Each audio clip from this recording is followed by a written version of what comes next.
सभी को very good evening. Last class में हम लोग केमिस्ट्री में डाल्टन मॉडल कवर किए थे। नहीं बस वो हो गया था। अब हम लोग बात करते हैं रंग, ठीक है ना? एक बदल रंग पहले बता दो, ठीक है? अच्छा वाइट करना है, चलो ठीक है। नेक्स्ट है थॉम्सन मॉडल। ये 1904 में आया। इसी को याद रखिएगा प्लम पुडिंग मॉडल भी बोलते हैं, प्लम पुडिंग मॉडल, या फिर इसी को वाटरमेलन मॉडल भी बोलते हैं। जहां पे हिंदी होगा लिखेंगे एकदम, है ना, चिंता मत करिए। वाटर मॉडल, वाटरमेलन मॉडल को ही तरबूज मॉडल भी कहा जाता है। क्या बोलते हैं इसको? तरबूज मॉडल। और इसको प्लम पुडिंग मॉडल ही बोलते हैं। इन्होंने देखिए क्या किया था, इन्होंने एक एक्सपेरिमेंट किया था, कौन सा? कैथोड रे एक्सपेरिमेंट, है ना? कैथोड किरण प्रयोग किया था और उसके बाद ये निष्कर्ष निकालते हैं। सबसे पहली बात ये कहते हैं कि जो परमाणु है ना, उन्होंने क्या कहा था? जो डाल्टन थे, डाल्टन ने क्या कहा कि परमाणु अविभाज्य है, यानी कि एटम जो है उसको डिवाइड नहीं किया जा सकता है। लेकिन ये सबसे पहली बात आकर के कहते हैं कि परमाणु जो है क्या है? विभाजनशील है, या फिर परमाणु जो है विभाज्य है, यानी कि एटम इज डिविजिबल। ये क्या कहते हैं कि एटम जो है ये क्या है? डिविजिबल है। अब क्या क्या है एटम में? तो ये कहते हैं कि परमाणु में कुछ धनावेशित भाग, परमाणु में कुछ धनावेशित भाग। अब ये धनावेशित भाग क्या है? प्रोटॉन शब्द नहीं आया है यहाँ पर। ये क्या कह रहे हैं कि परमाणु जो है उसमें कुछ धनावेशित भाग है तथा क्या है? इलेक्ट्रॉन है। यानी ये कहते हैं कि परमाणु में कुछ पॉजिटिवली चार्ज पार्ट है और दूसरा क्या है? इसमें इलेक्ट्रॉन है। और फिर ये कहते हैं कि परमाणु में, एटम में धन आवेश तथा ऋण आवेश का मान बराबर है, यानी धनावेश तथा ऋणावेश का मान बराबर है। ये कहते हैं कि जो एटम है ना, इन्होंने कंक्लूजन निकाला और कहा कि एटम के अंदर पॉजिटिव चार्ज, जितना पॉजिटिव चार्ज है उतना ही क्या है? नेगेटिव चार्ज है ना? और ये फाइनली कहते हैं कि इसलिए यही वजह है कि परमाणु कैसा है? परमाणु उदासीन है। परमाणु कैसा है? उदासीन है, यानी कि एटम इज न्यूट्रल। तो इनका जो परमाणु मॉडल था, बस इसमें इतनी सी ही बात होती है। सबसे पहला याद रखिएगा कि यही मॉडल है, इसको क्या बोलते हैं? प्लम पुडिंग मॉडल बोलते हैं या वाटरमेलन मॉडल बोलते हैं। ये पहली बात कहते हैं कि परमाणु जो है विभाजनशील है, यानी कि एटम जो है डिविजिबल है। दूसरी बात कहते हैं कि परमाणु में कुछ भाग जो है धनावेशित है और साथ ही साथ क्या है? उसमें एक इलेक्ट्रॉन है।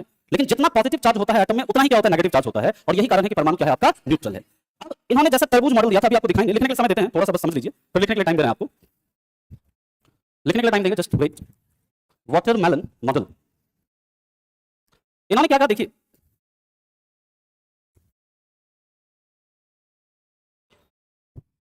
इन्होंने कहा कि देखिए ये तो है ना कि जिस तरह से यहाँ पे तरबूज है ना, तरबूज में जैसे ये रेड वाला हिस्सा है, उसी तरह एटम में भी क्या होता है? रेड वाला हिस्सा होता है। ये जैसे रेड वाला हिस्सा है, ये कैसा है? पॉजिटिव है। यहाँ पर ये कैसा होगा? जैसे रेड वाला हिस्सा वो पॉजिटिवली चार्ज है। और जैसे यहाँ पर सीड है, इसी तरह एटम में भी क्या है? इस तरह से आपका इलेक्ट्रॉन जो है धंसा हुआ है।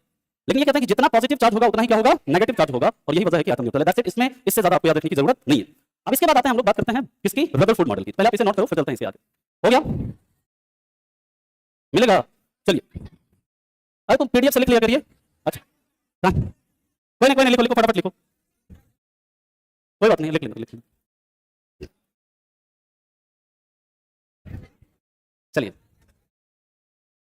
अब हम लोग बात करते हैं इसके आगे। नेक्स्ट है हमारा रदरफोर्ड मॉडल। रदरफोर्ड मॉडल क्या कहता है? ये मॉडल कब आया था? याद रखिएगा, आया था 19। रदरफोर्ड मॉडल 1911 में आता है। और ये क्या करते हैं? एक एक्सपेरिमेंट करते हैं जिसे हम लोग क्या कहते हैं? सोने की पट्टी प्रयोग, सोने की पट्टी प्रयोग, या फिर इसे गोल्ड फॉइल एक्सपेरिमेंट बोलते हैं। क्या बोलते हैं? और गोल्ड का प्रयोग इसलिए किया जाता है क्योंकि गोल्ड जो है सबसे ज्यादा क्या है? आघात वर्धनीय है और सबसे ज्यादा क्या है? आपका डक्टाइल है, सबसे ज्यादा तन्य है। या फिर इन्हीं का जो एक्सपेरिमेंट है ना, इसको अल्फा किरण प्रयोग भी कहा जाता है। अल्फा रे एक्सपेरिमेंट भी कहते हैं। और आप लोग जानते हैं कि अल्फा रे क्या होता है? तो अल्फा रे एक्चुअली में क्या होते हैं? ये हीलियम के प्लस प्लस आयन होते हैं। हाँ, हीलियम के प्लस प्लस आयन होते हैं, यानी इस पर पॉजिटिव चार्ज होता है। अब इन्होंने क्या किया? देखिए, इनका ना पहले चित्र लगा करके आपको समझाते हैं, फिर हम इसके कंक्लूजन पर पहुंचेंगे। पहले इनका चित्र समझ लो, फिर इनका कंक्लूजन समझेंगे। क्या क्या इन्होंने कहा? अल्फा या रदरफोर्ड एक्सपेरिमेंट, रुक जाइए, गोल्ड फॉइल एक्सपेरिमेंट समझना।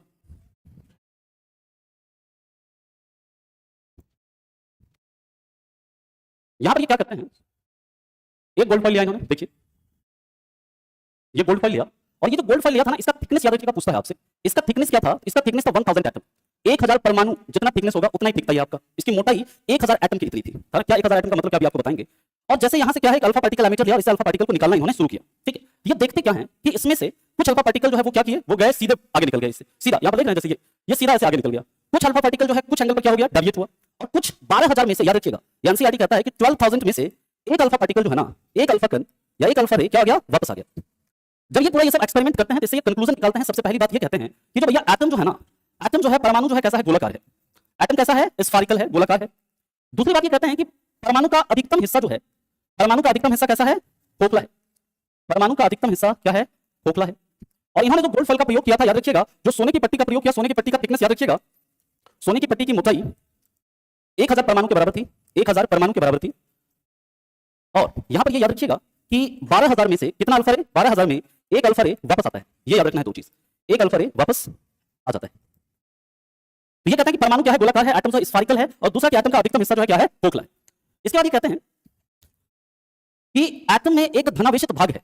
क्या एटम में एक धनावेशित भाग है, जिसे क्या कहेंगे, अब ये नाम देता हूं उसे क्या, न्यूक्लियस, है ना। अभी प्रोटॉन नहीं कहते हैं, ये क्या कहते हैं, एटम में एक पॉजिटिवली चार्ज्ड पार्ट है, जिसे इन्होंने क्या कहा, न्यूक्लियस कहा। यहां तक क्लियर सभी ने, कोई नहीं, लिखिए लिखिए।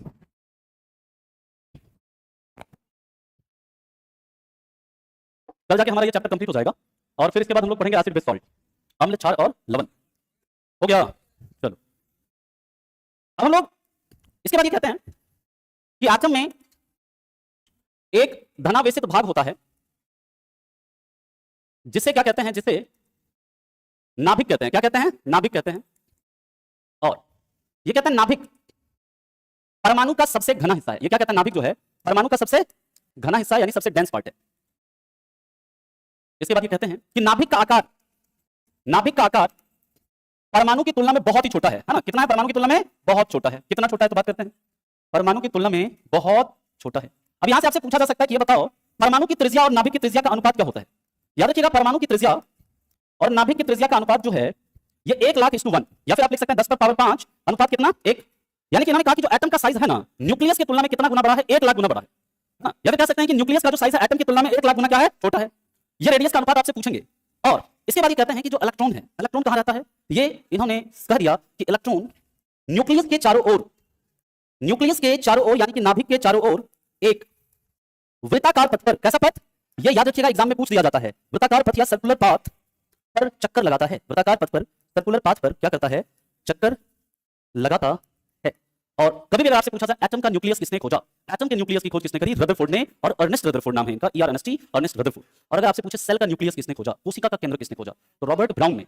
कब खोजा था, 1831 में, है ना। बायो में आपको 3 रॉबर्ट का नाम याद रखना है, एक रॉबर्ट हू जिसने क्या खोजा, सेल को, एक रॉबर्ट ब्राउन जिसने न्यूक्लियस को खोजा, और एक रॉबर्ट कॉच। रॉबर्ट कॉच को याद रखिएगा कहा जाता है फादर ऑफ बैक्टीरियोलॉजी, जीवाणु विज्ञान का जनक कहा जाता है उनको, क्योंकि उन्होंने बैक्टीरिया के ऊपर काफी रिसर्च किया। उन्होंने टीबी का जीवाणु खोजा, जो टीबी का जीवाणु होता है ना, जिसका नाम है माइकोबैक्टीरियम ट्यूबरक्लोसिस। एक होता है हैजा, हैजा का जीवाणु होता है विब्रियो पलेरी। उस दोनों जीवाणु को खोजने वाले कौन थे, याद रखिएगा, रॉबर्ट कॉच थे। ये 3 रॉबर्ट आपको पता होना चाहिए बायो में, है ना। अब हम लोग बात करते हैं इसके आगे, नेक्स्ट है हमारा इसके बाद बोल्ड मॉडल। अभी तक देखिए जितना भी मॉडल आया सारा मॉडल फेल था। क्यों, क्योंकि किसी ने भी अभी तक ये नहीं बताया, कोई ये बताने में कामयाब नहीं हो पाएगा, ये बताओ भैया कि एटम आखिर स्टेबल क्यों है। परमाणु के अस्थायित्व की बात किसी ने भी नहीं की है, स्टेबिलिटी ऑफ एटम की बात किसी ने नहीं की। और ये बोर मॉडल आता है कभी 1913 में, और ये सबसे पहले परमाणु के अस्थायित्व के बारे में बताते हैं। परमाणु के अस्थायित्व को क्या करते हैं, एक्सप्लेन करते हैं, परमाणु के अस्थायित्व की व्याख्या करते हैं। ये कहते हैं कि जो एटम है, एटम में इलेक्ट्रॉन न्यूक्लियस के चारों ओर, ये कहते हैं कि एटम में इलेक्ट्रॉन न्यूक्लियस के चारों ओर एक निश्चित कक्ष में, क्या बोलते हैं, यहां पर ऑर्बिट की बात कर रहे हैं, एक निश्चित कक्ष में चक्कर लगाते हैं। यानी कि एक निश्चित ऑर्बिट में क्या करते हैं, चक्कर लगाते हैं। और ये कहते हैं कि इस कक्ष को क्या ऊर्जा स्तर भी कहा जाता है। क्या कहते हैं इस कक्ष को, ऊर्जा स्तर या एनर्जी लेवल भी कहते हैं, ऊर्जा स्तर या एनर्जी लेवल भी कहते हैं। समझिए, पहले इसको समझना है, फिर लिखिएगा।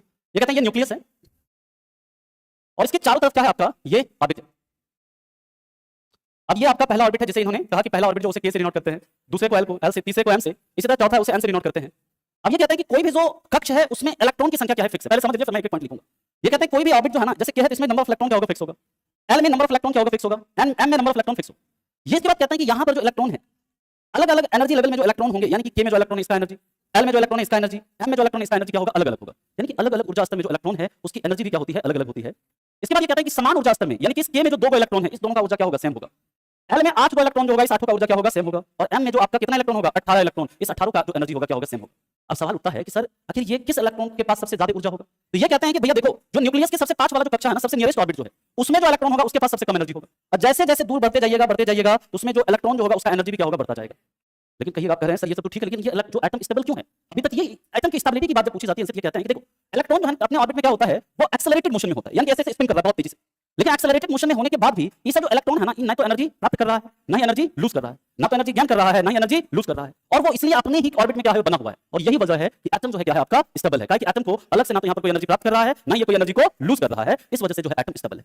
अब इसके बाद ये कहते हैं मान लीजिए कि कोई एटम है, अगर हम उसको अलग से एनर्जी दे दें, ये कहते हैं कि देखिए अगर ये बाहर वाला जो इलेक्ट्रॉन है, ये सबसे बाहर वाला जो इलेक्ट्रॉन है, अगर ये एनर्जी लूज कर दिया तो ये अपने नीचे वाले ऑर्बिट में आ जाएगा, अगर ये अपना एनर्जी लूज करेगा तो ये और नीचे वाले ऑर्बिट में आ जाएगा। और इसके बाद अगर कोई ये मतलब मान लीजिए ये इस मतलब नियरेस्ट ऑर्बिट का ये जो कक्ष है के का, अगर इसका इलेक्ट्रॉन क्या करेगा, एनर्जी गेन करेगा, तो वो अपने ऊपर वाले कक्षा में चला जाएगा। हाँ, तो ये सब बात क्या करते हैं, ये सब आपका बात करते हैं कौन, ये करते हैं बोर। इसके बाद ये अपना बोर बड़ी प्लान देते हैं, उसके बारे में हम लोग बात करेंगे। पहले आप इसे लिखिए, फिर हम लोग चलते हैं इससे आगे क्या क्या बात करते हैं।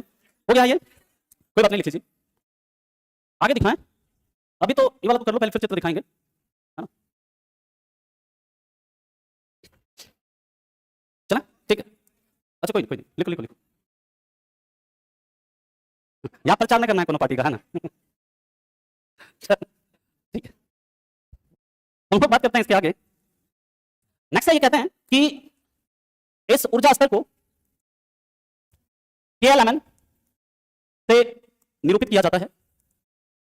अभी आगे और बताएंगे आपको इसके बारे में, अभी सिंपल आप इसे लिखिए। और ये कहते हैं कि हर एनर्जी लेवल में, यानी हर ऊर्जा स्तर में इलेक्ट्रॉन की संख्या फिक्स होती है।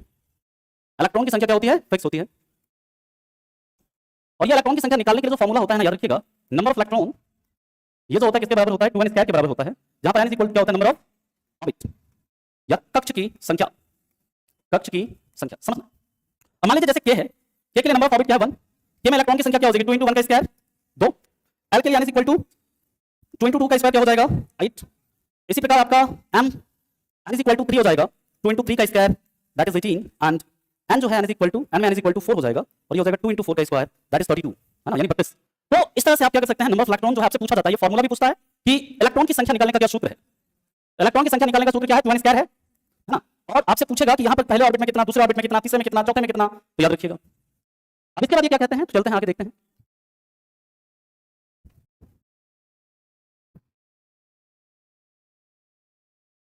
लिख लिया,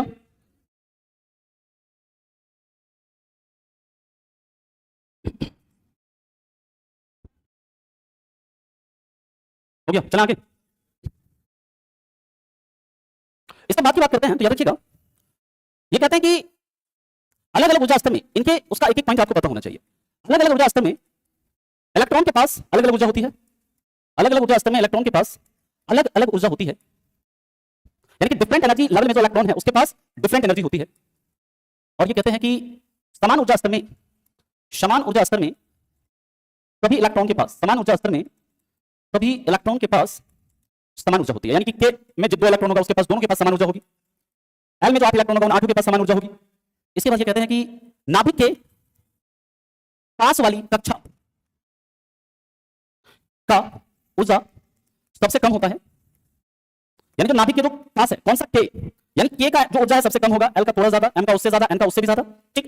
और ये कहते हैं कि नाभिक से दूर जाने पर, नाभिक से दूर जाने पर कक्षा की ऊर्जा भी क्या होती है, बढ़ती है, कक्षा की ऊर्जा बढ़ती है, यानी सबसे कम जो होगा K का ऊर्जा होगा, उससे ज्यादा L का, फिर उससे ज्यादा M का, उससे ज्यादा N का। ऐसा काहे होता है, काहे कि देखो फॉर्मूला होता है E = hc / लैम्डा, है ना। तो जैसे जैसे दूरी बढ़ता जाता है न्यूक्लियस से, वैसे वैसे उसका जो मतलब क्या कहते हैं, यहाँ पर इसको जो हम लोग चेंज करेंगे तो h न्यू अपन ये आता है, जिसकी वजह से क्या होगा, इंक्रीज होगा। बट इतना डीप में मत जाओ, है ना, फिर ज्यादा डीप में लेके जाने लगेंगे, कहेंगे कि सर बहुत ज्यादा हो रहा है। एग्जाम के लिए जितना रेलेवेंट होता है समझिए, जानना तो बताओ, लेके चलते हैं, नहीं ठीक है, चलो कोई नहीं, बता देंगे अभी आगे, बताएंगे सब बताएंगे, चिंता मत करो, अरे बता देंगे भाई, अभी आते हैं, क्वांटम नंबर से प्लान है तो सब बताएंगे। चलिए अब हम लोग बात करते हैं, नेक्स्ट है, याद रखना कि इलेक्ट्रॉन, याद रखिएगा कि अगर कोई इलेक्ट्रॉन, यह सवाल आपसे पूछा जाता है, ऊर्जा प्राप्त करेगा, अगर कोई इलेक्ट्रॉन ऊर्जा प्राप्त करता है तो वह उच्च ऊर्जा स्तर में चला जाएगा, है ना, हाई एनर्जी लेवल में चला जाएगा, उच्च ऊर्जा स्तर में चला जाता है। और अगर कोई इलेक्ट्रॉन एनर्जी लूज करेगा तो वह अपने निम्न ऊर्जा स्तर में जाएगा, एनर्जी लूज करेगा तो वह निम्न ऊर्जा स्तर में मूव करता है, निम्न ऊर्जा स्तर में चला जाता है। इसके बाद ये कहते हैं कि इलेक्ट्रॉन अपने कक्ष में त्वरित गति में, यानी एक्सेलरेटेड मोशन में चक्कर लगाता है, यानी एक्सेलरेटेड मोशन में चक्कर लगाता है, लेकिन इसके बावजूद ना तो एनर्जी गेन करता है और ना ही एनर्जी लूज करता है। इसलिए परमाणु स्थिर रहता है, परमाणु स्टेबल रहता है या स्थिर रहता है, ठीक है। इसलिए परमाणु जो है क्या रहता है, स्टेबल रहता है। अब इसके बाद ये आगे फर्दर कहते हैं, ये सब बोर्ड कह रहे हैं, नील बोर्ड का ये सब कहानी चल रहा है अभी। हाँ, हो गया? कोई नहीं, लिखने दो, लिखने दो। हाँ ठीक, चल रहा है ना।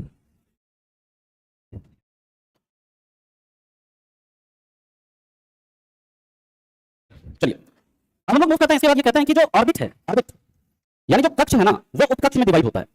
समझिए, ये क्या कहते हैं कि जो कक्ष है, ऑर्बिट है, सब ऑर्बिट में डिवाइड होता है। सब ऑर्बिट या उपकक्ष, या फिर इसी को सबसेल भी बोलते हैं। क्या बोलते हैं? सबसेल, या इसी को सेल भी कहते हैं, है ना। उपकक्ष में विभाजित होता है। और ये कितना होता है उपकक्ष, याद रखिएगा, ये जो उपकक्ष होता है आपका एस, पी, डी और एफ, और इसमें कितना इलेक्ट्रॉन रहेगा, याद रखिएगा। किसी उपकक्ष में नंबर ऑफ इलेक्ट्रॉन कैसे निकालना है, उपकक्ष में इलेक्ट्रॉन की संख्या जो है कितनी होगी, इसका फॉर्मूला होता है, याद रखिएगा, 4l प्लस क्या होता है 2, 4l प्लस क्या होता है 2। अब यहां पर देखिए s के लिए यहां पर ये l क्या है, l याद रखिएगा एजीमुथल क्वांटम नंबर है। क्वांटम नंबर के बारे में थोड़ा सा बेसिक बताएंगे कल की क्लास में आपको। एजीमुथल क्वांटम नंबर या फिर इसे एजीमुथल क्वांटम संख्या कहते हैं। क्वांटम संख्या 4 होता है, कौन कौन सा? एक होता है प्रिंसिपल क्वांटम नंबर, एक होता है एजीमुथल क्वांटम नंबर, एक होता है मैग्नेटिक क्वांटम नंबर और एक होता है स्पिन क्वांटम नंबर। क्या होता है इसके बारे में हम लोग कल की क्लास में चर्चा करेंगे, आज नहीं हो पाएगा। तो यहां पर देखिए ये l जो है ना, इसके बारे में याद रखना, s के लिए जो l का मान क्या होता है 0, p के लिए जो l का मान होता है 1, d के लिए l का मान क्या होता है 2 और f के लिए जो l का मान होता है क्या होता है 3। अब इस फार्मूले में आप पुट करिए वैल्यू, बताइए कितना आएगा। s में कितना इलेक्ट्रॉन हो सकता है मैक्सिमम 2, 4l + 2 करिए तो क्या आ जाएगा 2।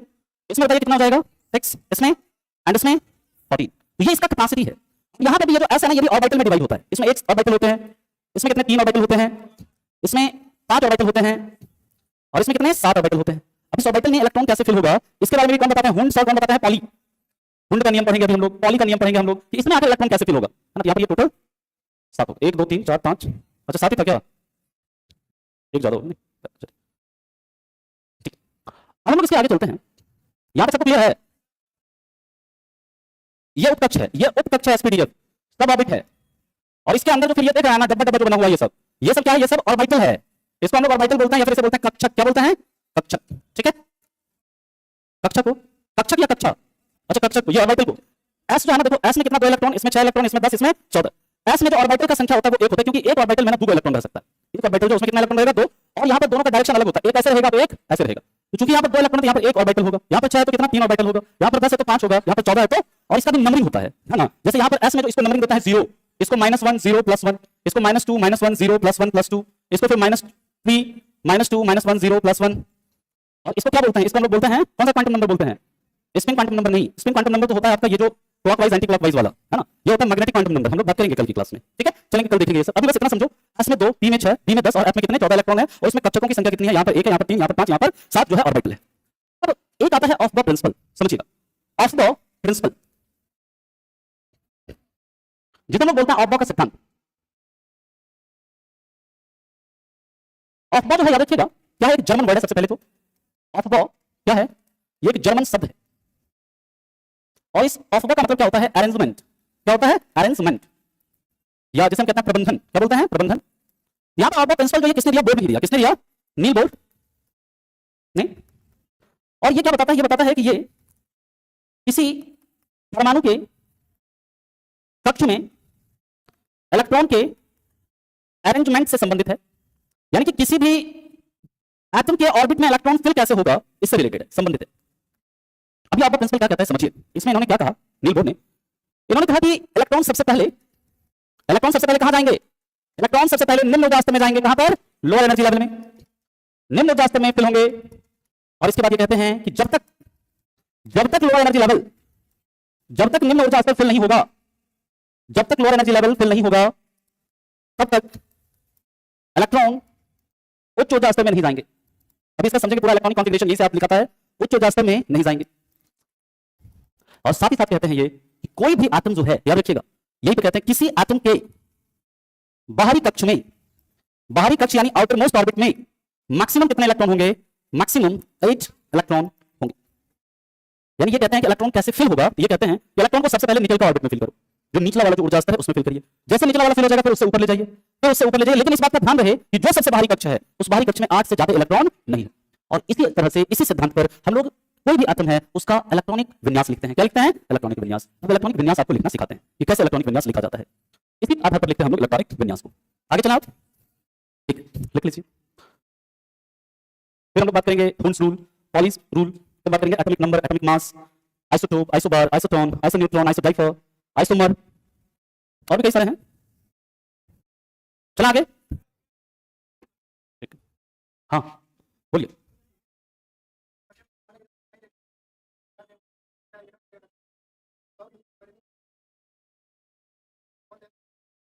अरे देखो, ऑफ बॉय जो बोर और बरी ने मिलकर ही दिया। ऑफ बॉय कोई वैज्ञानिक थोड़े ना था, नहीं समझे? ऑफ बॉय टर्म है, नहीं समझ रहे हो? ऑफ बॉय क्या शब्द है जिसका मतलब क्या है? कैसे इलेक्ट्रॉन को फिल करना है। और इसका तरीका बोर और बरी दोनों ने मिलकर बनाया, बताया कि सबसे पहले जो इलेक्ट्रॉन निम्न ऊर्जा स्तर में जाएगा, फिर उसके बाद उच्च ऊर्जा स्तर में जाएगा, और जो सबसे बाहरी आपका जो कक्ष है उसमें मैक्सिमम कितना 8 इलेक्ट्रॉन होगा। ये जो सिद्धांत इसको ऑफ प्रिंसिपल बोलते हैं, दिया किसने था? बोर और बरी ने मिलकर ही। हर बात समझ में? हाँ ठीक। तो अब हम लोग बात करते हैं इसके आगे, समझिए कैसे इलेक्ट्रॉन को फिल करते हैं। तो ये ट्रिक है, ये मैं आपको एक चित्र बना रहा हूं, इसको आपको बनाना है और इससे आप इलेक्ट्रॉन को फिल कर लोगे। 1s 2s 2s 2p 3s 3p 3d, ये बना लीजिए आप लोग। 4s 4t 4d 4f 5s 5p 5d 5f 6s 6p 6d 6f and इसके बाद 7s, बस यहां तक याद रखिए। अब क्या करना है, बस आपने एक आरो ऐसे खींचना है डायगोनली। डायगोनली आपको क्या करना है, आरो खींचना है। अब जैसे ये आरो है ना, इस तरह से अपना क्या होगा, इलेक्ट्रॉन फिल होगा। जैसे तो बताइए सबसे पहले कहां जाएगा इलेक्ट्रॉन? 1s में, then 2s, then 2p, then 3p, 3p के बाद किधर जाएगा? 4s में जाएगा। अब कहेंगे सर व्हाई? क्योंकि देखो 3s में कितना 2 इलेक्ट्रॉन, 3p में 6 इलेक्ट्रॉन, 6 8 इलेक्ट्रॉन हो गया ना। अब d में अगर चला गया 8 से ज्यादा हो जाएगा, इसलिए हमें पहले एक ऑर्बिट बढ़ाना पड़ेगा। अब ऑर्बिट बढ़ा दिया तो 4s में कितना 2 है, अब इसके बाद लेके चलो 3d में, 3d में जाएगा जी। फिर इसके बाद कहां जाएगा? 4p, 4p के बाद 4d में ले जाएंगे, फिर कहां लेके जाएंगे? 5s, फिर 4d, फिर 5p, फिर 6s, फिर 4f, फिर 5d, फिर 6p, फिर 7s। इस तरह से आपका क्या होगा, इलेक्ट्रॉन फिल होगा। अब इलेक्ट्रॉनिक कॉन्फ़िगरेशन हम लोग लिखते हैं, तो जैसे बेसिक सबसे पहले बेसिक से स्टार्ट करते हैं। मान लीजिए हमें लिखना है सोडियम का। सोडियम को किसने खोजा? हम्फ्री डाबी। पटाखों में जो पीला रंग होता है सोडियम के कारण, और जो स्ट्रीट लैंप होता है उसमें भी जो येलो कलर होता है सोडियम के कारण ही होता है। अब सोडियम का 11 इलेक्ट्रॉन है, 11 इलेक्ट्रॉन को फिल करना है। देखो एक चीज याद रखना, एस वाला जो है उसमें हमेशा क्या इलेक्ट्रॉन रहेगा? 2। 3 में मैक्सिमम कितना जाएगा? 6। 11 इलेक्ट्रॉन को फिल करो। सबसे पहले कहां लेके जाएंगे? 1s में, कितना? फिर कहां लेके जाएंगे? कितना? फिर कहां लेके जाएंगे? कितना?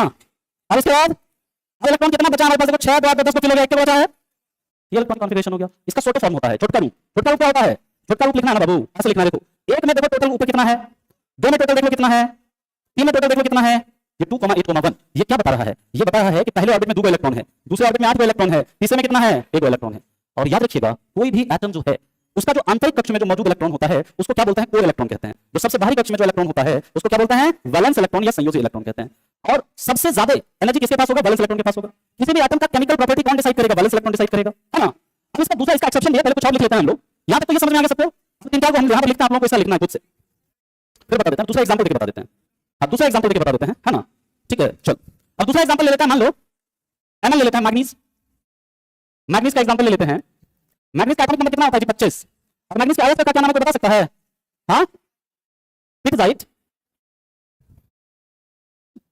पायरोलुसाइट क्या होता है? फार्मूला होता है इसका MnO2, ठीक है। और ये होता है मेंजेनाइट।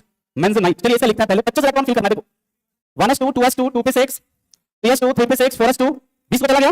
इसके बाद 3d में जाएगा, कितना इलेक्ट्रॉन बचा? 5 को 3d 5 हो गया। अब इसका देखो 1 है, 1 वाला जोड़ो कितना है? 2, 2 वाला जोड़ो, 3 वाला जोड़ो, 6 2 8 5 13, 4 वाला कितना है? 5। तो इसका छोटा रूप क्या हो गया? ये बता रहा है कि पहले ऑर्बिट में 2 इलेक्ट्रॉन है, दूसरे ऑर्बिट में 8 को है, तीसरे में 13 को, चौथे में 5 को।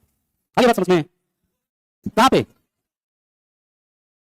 अच्छा 4 सॉरी 2 हो जाएगा। हाँ ठीक है, गड़बड़ा गया, 2 होगा। हाँ ठीक है, समझ में आ गया ये चीज।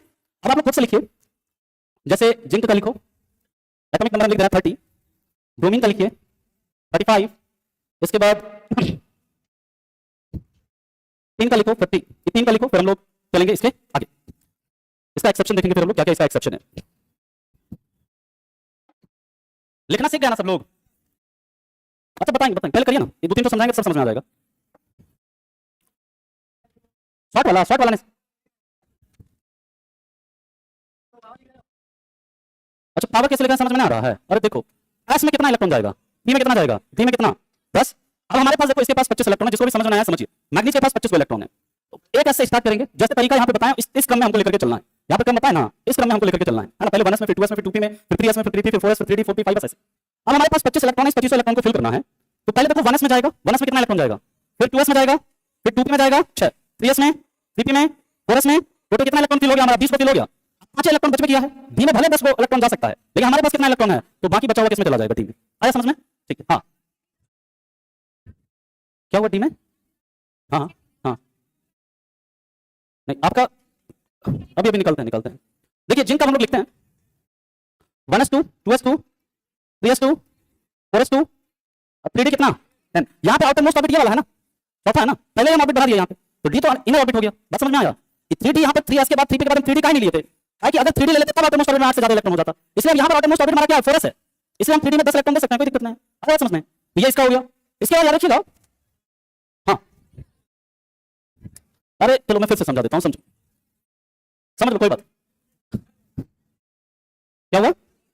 हाँ वही करते बनाते समझो। 1s2 है, 2s2 है, 2p6 है, 3s2 है, 3p6 है, इसके बाद कहाँ गया 4s में गया, इसके बाद 3d में 10 इलेक्ट्रॉन गया। समझो अब यहाँ पे देखिए ये न्यूक्लियस है, जिंक का ये पहला ऑर्बिट है, ये दूसरा ऑर्बिट है, ये तीसरा ऑर्बिट है और ये चौथा ऑर्बिट है। सबसे आउटरमोस्ट ऑर्बिट यहाँ पर कौन सा, ये चौथा वाला।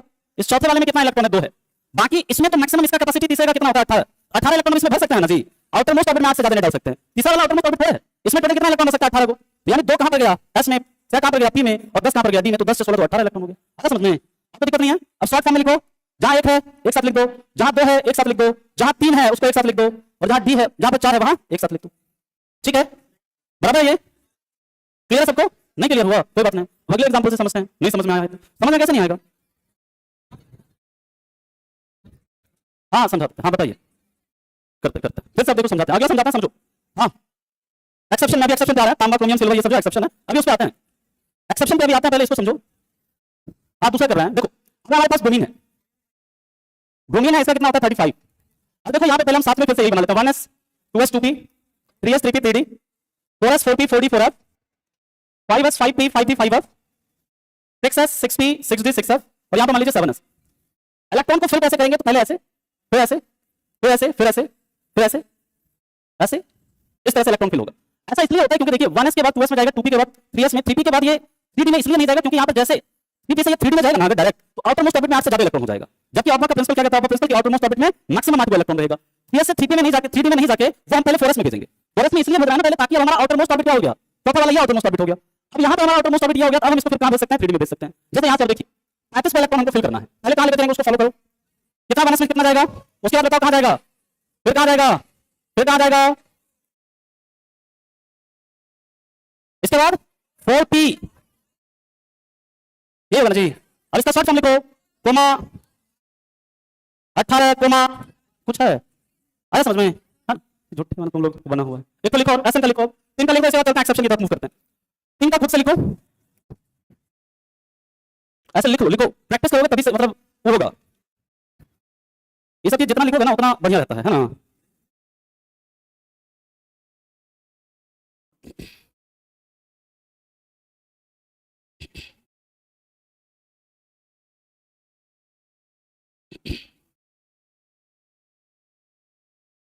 छोटका बड़का दोनों फॉर्म में लिखना है, फिर बड़ा वाला नहीं, छोटका भी लिखना है।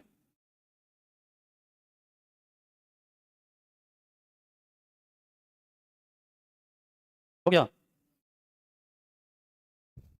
लिख रहे हो सब लोग कि नहीं लिख रहे हो? गया तुम्हारा? अच्छा दिमाग में जा ही नहीं रहा है, थोड़ा समस्या है, क्या समझ में नहीं आया?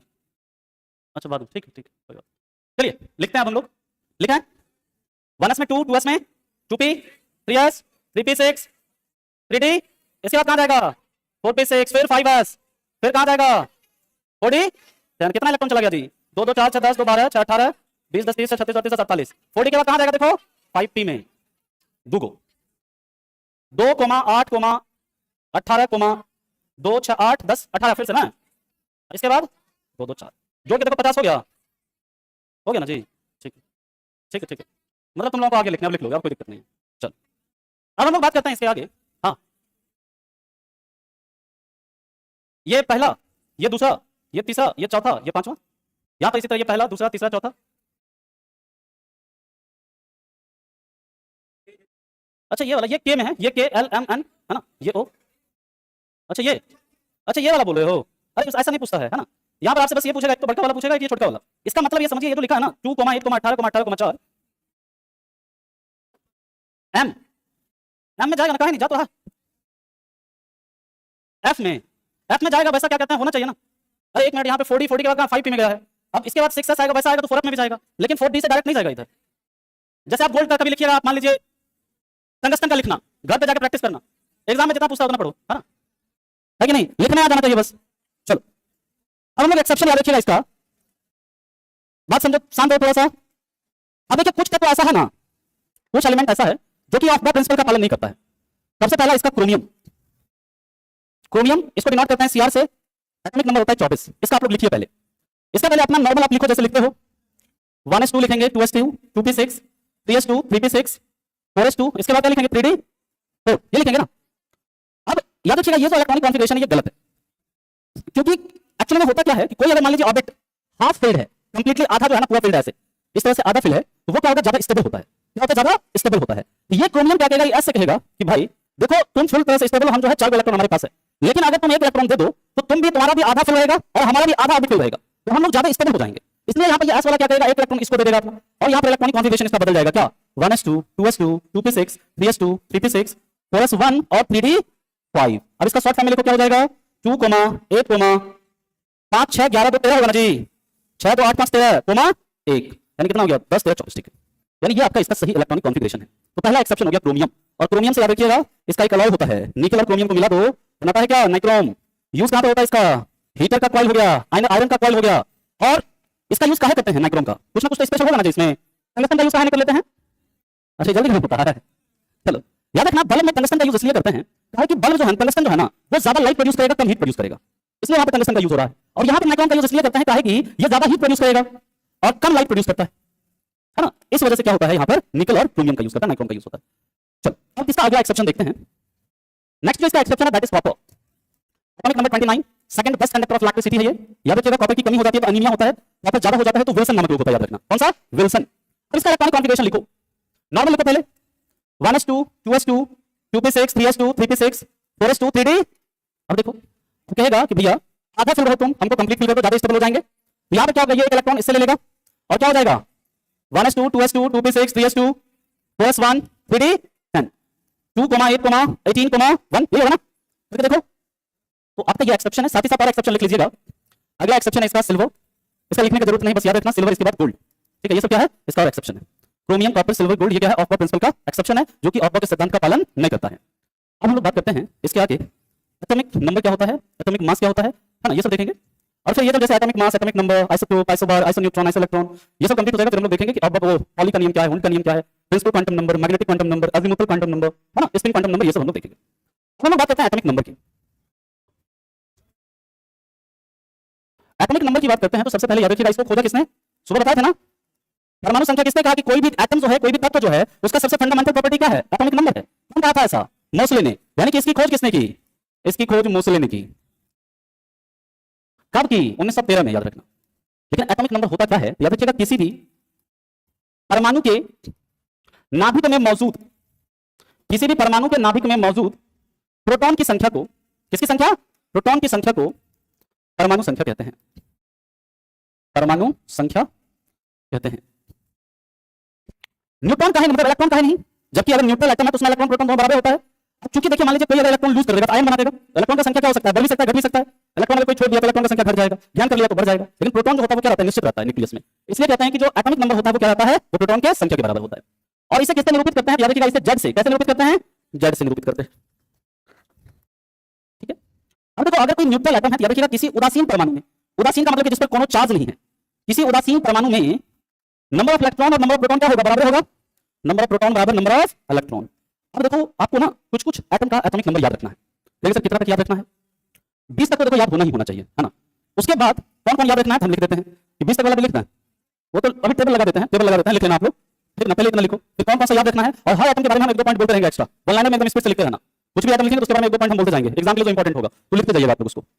अच्छा ठीक है, धीरे बोलेंगे, चलो आगे चलिए। हम पहले 1 से 20 तक वाला टेबल लगा देते हैं, उसके बाद जितना इंपॉर्टेंट है वो हम लिख देंगे। एटॉमिक नंबर ये ऐसे याद रहना चाहिए आपको, 1 से 30 तक ही लगा देते हैं, है ना। रुक जाओ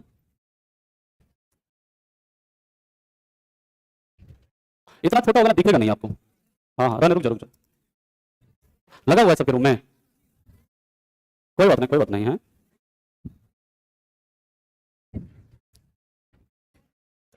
चलो देख लेना पीडीएफ से, यहां पे हम लगा दे रहे हैं। देखा है ना सबको? अगर नहीं दिखा तो डॉक्टर को दिखाना जाके आज। हाइड्रोजन है, हीलियम है, लिथियम है, बेरिलियम है, boron, carbon, nitrogen, oxygen, fluorine पढ़ लीजिएगा। ठीक है, चलो ठीक है ठीक है ठीक है, हो गया। अब 20 से 30 वाला भी लगा दे रहे हैं। एक मिनट, इसके बाद जो इंपॉर्टेंट है वो हम क्या कहते हैं आपको लिख देंगे। इसमें जो इंपॉर्टेंट है ना उस पर टिक भी लगा देंगे, जो इंपॉर्टेंट है जिसको याद रखना है आपने। देखो इसमें आपको याद रखना है क्या क्या, इसमें आपको ये स्कैंडियम याद रखना है, टाइटेनियम याद रखना है, क्रोमियम, मैग्नीज, बाकी सारा याद रखना है आपको, है ना। बाकी ये सारा याद रखना, वैनेडियम भी याद रख सकते हो तो अच्छा है। बाकी देखो ध्यान से समझो, टाइटेनियम को ही क्या बोलते हैं हम लोग? मेटल ऑफ फ्यूचर, क्या बोलते हैं? भविष्य की धातु। इसी को टाइटेनियम को ही याद रखिएगा वंडर एलिमेंट भी बोलते हैं, वंडर एलिमेंट। टाइटेनियम को याद रखिएगा, मैं यहां पर लिख रहा हूं तीनों पॉइंट, एग्जाम में पूछा जाता है। इसको वंडर एलिमेंट बोलते हैं, इसी को भविष्य का धातु बोलते हैं। देखो भविष्य का धातु इसे कहेंगे, भविष्य का ईंधन हाइड्रोजन को कहेंगे, और आशा की धातु यूरेनियम को कहेंगे। इसको रणनीतिक धातु भी बोलते हैं, स्ट्रेटेजिक मेटल भी कहते हैं इसको। जबकि अजनबी गैस किसको कहते हैं? ज़ेनॉन को, है ना, याद रखिएगा। चलिए हम लोग चलते हैं इसके आगे। बाकी के जो और एटॉमिक नंबर्स हैं जो इंपॉर्टेंट हैं, जो आपको याद रखना है, अब हम लोग उसके बारे में बात करते हैं। नहीं बाकी ये सब तो याद रखना ही रखना है, इसमें मतलब ऑलमोस्ट सभी याद रखो 30 तक। कोई पूछ सकता है आपको, कोई भी पूछ दे एग्जाम में। क्या हुआ? अच्छा तो किसको क्या कहते हैं लिखा देंगे, लास्ट में लिखा देंगे ये, है ना। आगे चलें। चलिए इसके बाद जो याद रखना मैं लिख दे रहा हूं उसको आप लोग लिख लेना। एटॉमिक मास याद नहीं रखिए, एटॉमिक नंबर याद रखना है मैक्सिमम, तो ये यहां तक याद रखो, इसके बाद याद रखने की जरूरत नहीं है। 20 तक याद रखिए, याद रख सकते हैं तो ये भी आपके एग्जाम में नहीं पूछेगा, आपके एग्जाम में नहीं पूछेगा ये भी। चलिए अब हम लोग बात करते हैं इसके बाद याद रखना ब्रोमीन, इसका कितना होता है 35। इसके बाद याद रखिएगा ब्रोमीन को डिनोट करते हैं Br से। इसके बाद क्रिप्टन Kr से, इसका एटॉमिक नंबर है 36। इसके बाद याद रखिएगा एक्टिनियम, ये एक्चुअली में पहला मानव निर्मित तत्व है, इसलिए आपका इंपॉर्टेंट है 43। इसके बाद याद रखिएगा आपका पैलेडियम, और पैलेडियम से याद रखना इंपॉर्टेंट है कि जो एक होता है हाइड्रोजनेशन ऑफ ऑयल होता है, वेजिटेबल ऑयल, ध्यान से समझना। एक्चुअली आप डालडा सुने हैं, डालडा जिसको वनस्पति घी कहते हैं, वो कैसे बनता है तो समझिए कैसे बनता है। वो वनस्पति घी होता है ना, वनस्पति तेल होता है, वेजिटेबल ऑयल। इस वेजिटेबल ऑयल से याद रखिएगा निकल या पैलेडियम, इसके उपस्थिति में क्या करते हैं? हाइड्रोजन गैस पास कराते हैं। कितना डिग्री सेल्सियस पे? याद रखना लगभग 100 डिग्री सेल्सियस पे ये कन्वर्ट हो जाता है किसमें? वनस्पति घी में। और ये जो प्रक्रिया होता है इस प्रोसेस को हाइड्रोजनेशन कहते हैं। क्या बोलते हैं? हाइड्रोजनीकरण। अगर आपसे पूछा जाए कि वनस्पति घी का निर्माण किस विधि से होता है? हाइड्रोजनीकरण से। वनस्पति घी के निर्माण में किस गैस का यूज होता है? हाइड्रोजन का। अगर आपसे पूछे वनस्पति घी के निर्माण में या हाइड्रोजनेशन में कैटलिस्ट के रूप में किसका यूज होता है? निकल और पैलेडियम का यूज होता है। इसके बाद याद रखिएगा अगला आएगा सिल्वर। सिल्वर यानी जिसे हम लोग चांदी बोलते हैं, डिनोट करते हैं Ag से, क्योंकि इसका लैटिन नाम है अर्जेंटेनम, एटॉमिक नंबर 47। नेक्स्ट याद रखिएगा टिन, Sn, एटॉमिक नंबर इसका 50, और टिन का स्टेनम लैटिन नाम है। इसके बाद याद रखिएगा एंटीमनी, एंटीमनी जिसको डिनोट करते हैं Sb, एटॉमिक नंबर है 51। इसके बाद याद रखिएगा आयोडीन, जो कि थायरॉक्सिन हार्मोन में मिलता है ना, एटॉमिक नंबर इसका 53। इसके बाद याद रखिएगा ज़ेनन, जिसको स्ट्रेंजर गैस भी कहते हैं, और ये सबसे ज्यादा यौगिक बनाने वाली इनर्ट गैस है, सबसे ज्यादा यौगिक बनाने वाला इनर्ट गैस है ज़ेनन। एटॉमिक नंबर कितना इसका 54, और ये सबसे महंगी गैस भी है, याद रखिएगा ज़ेनन। इसके बाद याद रखना 54, देन याद रखिएगा सीजियम, यानी इसको डिनोट करते हैं CS से, एटॉमिक नंबर 55। सीजियम और गैलियम हाथ में रखने पर क्या होने लगता है? पिघलने लगता है। सीजियम के बाद याद रखिएगा आप लोग टंगस्टन, टंगस्टन डिनोट करते हैं W से, जिसका मतलब है वोल्फ्राम, एटॉमिक नंबर कितना इसका 74। इसके बाद 5 7 8 को है, मतलब 7 8 नहीं 10 के आसपास होगा, उसको याद रखना है आपने। पहला पीछे लिखिए, लिख लिए, चलो बहुत बढ़िया। अच्छा लिखो लिखो लिखो, ठीक है। इसके बाद की बात करते हैं, नेक्स्ट है ऑस्मियम, सबसे ज्यादा घनत्व वाला धातु है ये, एटॉमिक नंबर कितना 76। इसके बाद याद रखना प्लैटिनम, जिसको क्या बोलते हैं? अरे प्लैटिनम को क्या बोलते हैं? White gold, 78। नेक्स्ट याद रखिएगा गोल्ड, जिसको किंग ऑफ मेटल कहते हैं, नोबल मेटल कहते हैं, इसका लैटिन नाम होता है ऑरम, 79। नेक्स्ट याद रखिएगा मरकरी, जैसे हम लोग कहते हैं पारा, डिनोट करते हैं Hg से, बोलते क्या? हाइड्रागायरम, और इसका एटॉमिक नंबर है 80। मरकरी को ही लिक्विड मेटल भी बोलते हैं, इसी को क्विक सिल्वर भी बोलते हैं, है ना। इसके बाद याद रखिएगा लेड, लेड यानी Pb, Pb यानी सीसा, इसका एटॉमिक नंबर है 82। और याद रखिएगा लेड का इसके गैलेना और सेरुसाइट, गैलेना और सेरुसाइट। लेड में याद रखिएगा एक होता है PbO, इसे क्या बोलते हैं? लिथार्ज। एक होता है याद रखिएगा Pb3O4, इसे क्या बोलता है? रेड लेड, लाल सीसा, है ना। और एक होता है व्हाइट लेड, व्हाइट लेड का क्या फॉर्मूला होता है जी? 2PbCO3 into PbOH2, ठीक है, ये व्हाइट लेड का सूत्र होता है, आगे आपको बताएंगे इसे। अब हम लोग बात करते हैं इसके बाद लेड के बाद आता है पोलोनियम, जिसका सबसे ज्यादा समस्थानिक है, खोजी कौन इसको? मैडम क्यूरी, एटॉमिक नंबर कितना? नेक्स्ट एस्टेटीन, डिनोट करते हैं At से, इसका एटॉमिक नंबर कितना? 85। और ये क्या दुर्लभ मृदा तत्व है, काहे कि हमारे अर्थ क्रस्ट में सबसे ज्यादा मात्रा में क्या मिलता है? ऑक्सीजन। और सबसे कम मात्रा में क्या मिलता है? एस्टेटीन।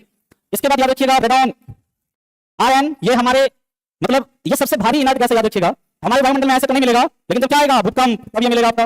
नेक्स्ट है रेडियम, Ra, एटॉमिक नंबर कितना? 88। इसको खोजने वाली मैडम क्यूरी। इसके बाद याद रखिएगा थोरियम, थोरियम के आयस्क का नाम क्या? मोनाजाइट। और Th, एटॉमिक नंबर कितना? 90। इसके बाद एक लिख लेना यूरेनियम, यूरेनियम 92। यूरेनियम का लिख लीजिएगा 92। यूरेनियम को खोजा मार्टिन क्लिपॉर्थ, मार्टिन क्लिपॉर्थ। यूरेनियम का 92 मैं लिख ही देता हूं, है ना, डिनोट करते हैं यू से। यूरेनियम कैपिटल यू से और डिनोट करते हैं 92 से। एक और लिख लो प्लूटोनियम, ये सबसे लास्ट है। प्लूटोनियम डिनोट करते हैं पीयू से, एटॉमिक नंबर है 94। और प्लूटोनियम जो है सबसे जहरीली धातु है, प्लूटोनियम जो है सबसे जहरीली धातु है। और साथ ही साथ एक और लिख लीजिएगा आइंस्टीनियम, आइंस्टीनियम, उसका एटॉमिक नंबर है 99। कितना है? 99। ठीक है, किसको? ES, einsteinium. अब देखिए सवाल आपसे पूछता है कि समझिए, ध्यान से समझो, कई सारे आप एटम देख रहे हैं 99। अब देखो कई सारे जैसे आप एटम देखिए, boron, carbon, nitrogen, oxygen, fluorine, है ना जी, फास्फोरस, पोटेशियम, है कि नहीं, टंगस्टन, साथ ही साथ आपका वैनेडियम, है ना। कई सारा ऐसा एलिमेंट है जिसको सिंगल लेटर से सिर्फ डिनोट करते हैं, बाकी सारा जो एटम है उसको डबल लेटर से डिनोट किया जा रहा है। आपसे सवाल पूछता है हमारे कितना ऐसा एटम है जिसको सिंगल, मतलब कितना ऐसा एलिमेंट है जिसको सिंगल लेटर से डिनोट करते हैं? तो लिख लीजिएगा कि टोटल ऐसा 14 को एलिमेंट है। कितना एलिमेंट है टोटल? 14 ऐसा एलिमेंट है जिसको सिंगल, ये वर्ड बोलेंगे, लेटर बोलेंगे ना जी, एक अक्षर से इसे क्या किया जाता है? डिनोट किया जाता है। ऐसा टोटल 14 एलिमेंट है, ये आपसे पूछा जाता है। तो अभी के लिए हम लोग इतना ही रखेंगे केमिस्ट्री में, है ना। तो क्या हुआ? हाँ याद करना है, क्या करिएगा? याद करवा देंगे हम, ऐसे चिंता मत करिए, केमिस्ट्री पढ़ते पढ़ते सब याद करवा देंगे, चिंता मत करो। 15-20 तो याद हो गया होगा, बाकी भी याद करवा देंगे, टेंशन मत कीजिए। हाँ बाकी भी याद करवा देंगे, चिंता नहीं करना है। तो ब्रेक भी चाहिए तुम लोगों को। चलो 7-10 में